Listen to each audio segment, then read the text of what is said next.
The Keddie Cabin Murders. 4 people, 1 cabin, and a mystery that refused to die.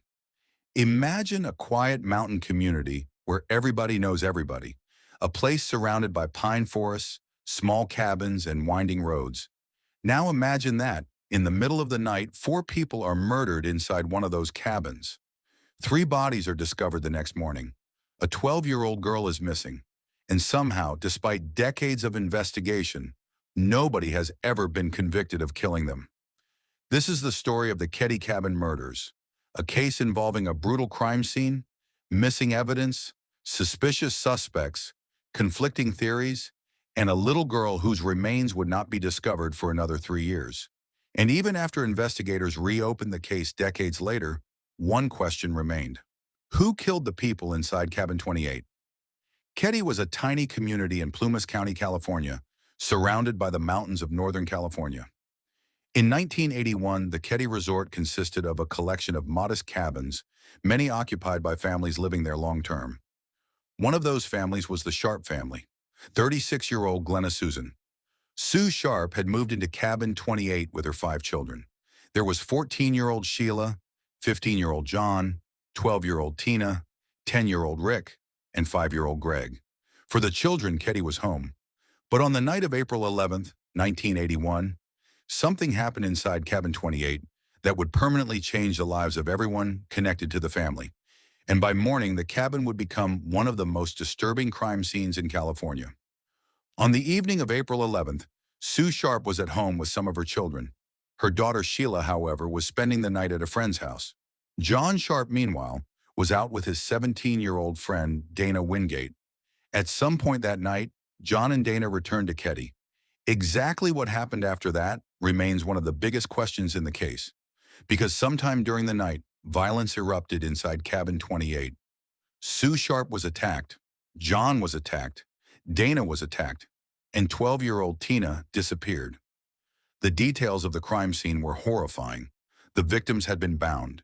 They had suffered severe injuries, and investigators found evidence suggesting that more than one weapon had been used. Yet perhaps the strangest part was what investigators did not find. There was no obvious sign of forced entry. That immediately raised a disturbing possibility. Whoever entered the cabin may not have needed to break in. Could the victims have known their killer or killers? The next morning, Sheila Sharp returned to Cabin 28. She was 14 years old.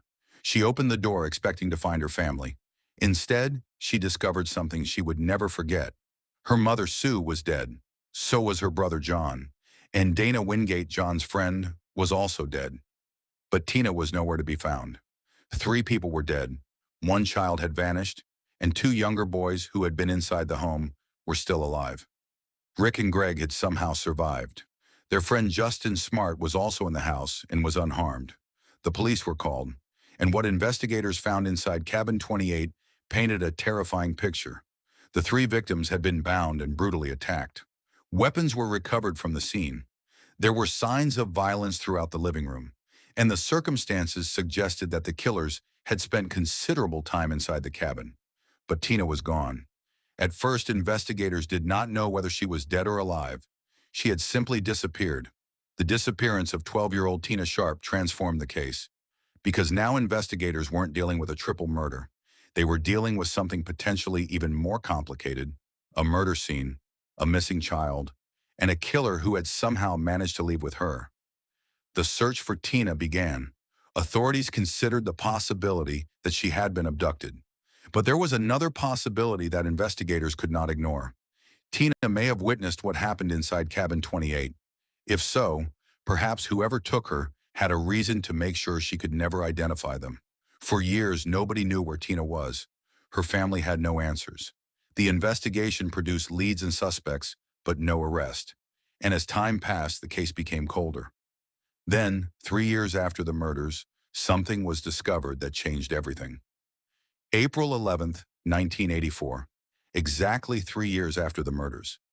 A man searching for bottles near Camp 18 in Butte County discovered human remains.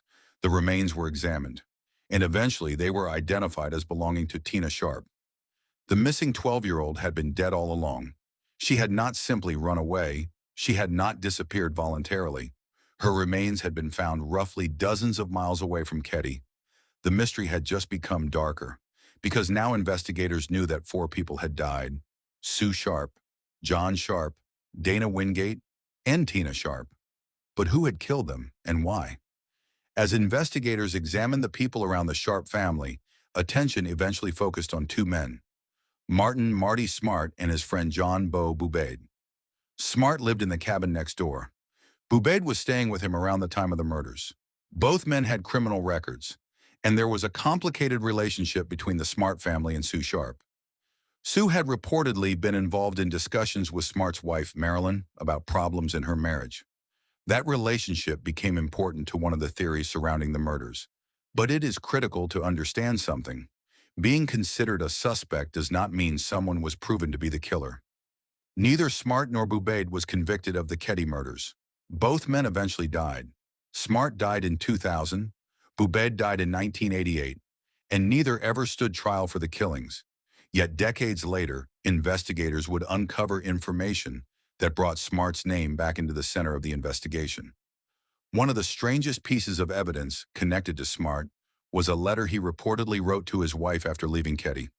The letter contained an ominous statement referring to having paid for his wife's love with the lives of 4 people. To investigators decades later, the wording was extremely troubling. But there was a major problem.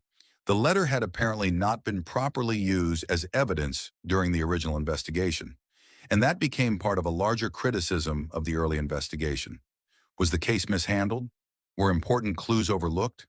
And could the murders have been solved in 1981 if investigators had approached the evidence differently?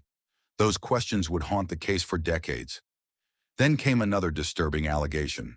A counselor who had reportedly spoken with Martin Smart claimed that Smart had confessed to killing Sue and Tina. According to the account, Smart allegedly said he had nothing to do with the deaths of the 2 boys. The counselor's story was explosive, but it was also hearsay. There was no courtroom confession, no conviction followed, and authorities could not simply transform an uncorroborated allegation into proof. So once again, the case remained unsolved. But investigators were not finished. Decades after the murders, investigators began looking at the old evidence again. And in 2016, something remarkable happened. A hammer was recovered from a pond near Keddie. Investigators believed it might be connected to the murders. Why? Because its description reportedly resembled a hammer that Martin Smart had previously said he had lost. The location was also significant. Investigators believed the hammer may have been deliberately discarded. If that was true, someone could have been trying to hide evidence connected to the murders. The discovery raised hope that a weapon from 1981 might finally provide the missing link. But once again, the case refused to give up its secrets. The hammer did not immediately lead to an arrest, and the mystery continued. Then came another development. Investigators reported finding DNA evidence associated with the crime scene. In 2018, reports emerged that DNA recovered from a piece of tape had been matched to a known living person of interest. For a case that had remained unsolved for decades, this sounded like the breakthrough everyone had been waiting for. But there was still a problem. A DNA match to a person of interest does not automatically prove that person committed murder. Investigators still needed to establish how that DNA got there, what role the person may have played, and whether the evidence could support a criminal case. No conviction followed, and the Keddie murders remained officially unsolved. This is where the mystery becomes almost impossible to untangle. There are several theories. One possibility is that the killers deliberately targeted Sue Sharp. Another is that the violence began for a different reason and escalated. There has also been speculation that John and Dana may have returned to the cabin at the wrong moment and encountered the attackers. And then there is Tina. Why was she taken? Was she abducted because she had witnessed the murders? Was she killed somewhere else? And how did her remains eventually end up so far from Keddie? These are not questions that can be answered with certainty. They are theories built around incomplete evidence. And that is exactly what makes this case so frustrating. Perhaps the most disturbing part of the Keddie case isn't only what the killer or killers did, it's what may have happened afterward. Over the years, investigators and later investigators criticized aspects of the original investigation. Evidence was allegedly overlooked. Potential leads were not fully pursued. And important information surfaced decades later that might have been useful much earlier. By the time investigators returned to the case with fresh eyes, some potential suspects were already dead. Some evidence had deteriorated, and memories had faded. The passage of time had become the killer's greatest ally. Cabin 28 itself eventually disappeared. The structure was demolished in 2004. The place where the murders happened no longer stands as it did in 1981. But the case survived. The name survived. The questions survived. And the evidence that remained continued to be examined. For decades, investigators, journalists, family members, and independent researchers have tried to reconstruct what happened during those missing hours between April 11th and April 12th. Yet nobody has been able to tell the complete story.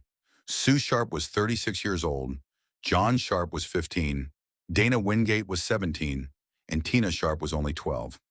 They were not simply names in a cold case file. They were a mother, a son, a friend, and a young girl who should have had decades of life ahead of her.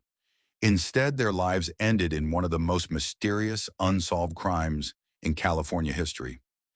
And for the Sharp family, the nightmare did not end when the police left Cabin 28. It continued for years, because there was never a definitive answer, no trial, no conviction, no moment when someone finally stood in court and explained what happened. More than 4 decades have passed since that night.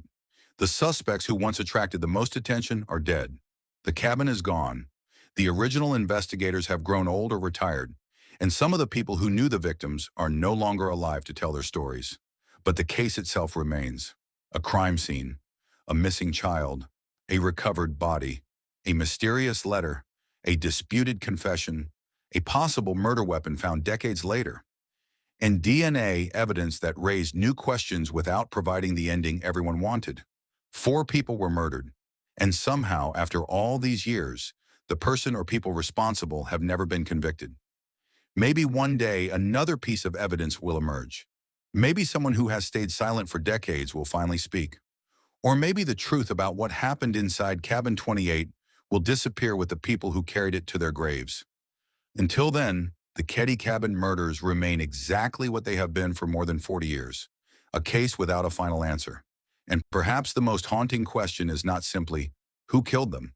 It's this: how did 4 people die inside a small cabin while the truth managed to escape? This is Mystery Vault, and some mysteries refuse to stay buried.